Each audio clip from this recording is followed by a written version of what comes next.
Can your smartphone protect against an attacker? Well, that's what the makers of hundreds of personal safety apps are hoping. But do they work? CTV's Caroline Bargut joins us now.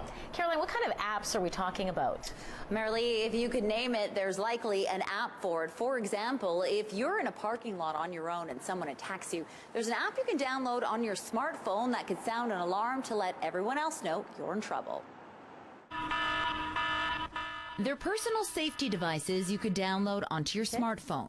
Apps that'll sound an alarm if you're in trouble. Send a text with your GPS location or call 911 in an emergency. There's an app that will dial 911 for you. These university students say while they might be good in theory, the apps won't help protect against an attacker.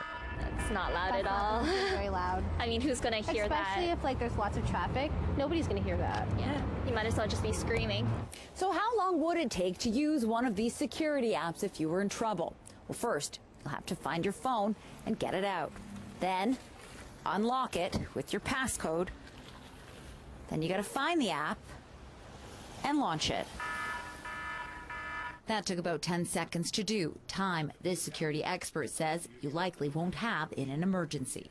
To automatically remember the pattern of unlocking your phone, getting to the app, synchronizing, or whatever else it needs to do, by that time the event's all probably already over. One of the most useful ones is the cell phone tracking device.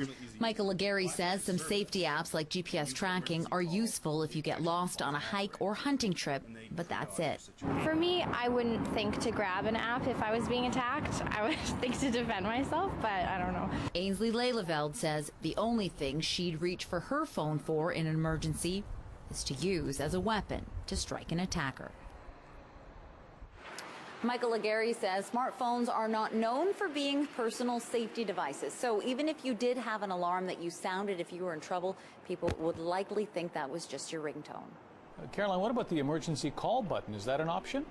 Well, it all depends on the situation, and it all depends on the phone you have. For example, the iPhone, which Michael Legary showed me today, well, you can actually swipe this, you slide to unlock, and it'll actually bring you to the keypad where it says emergency call.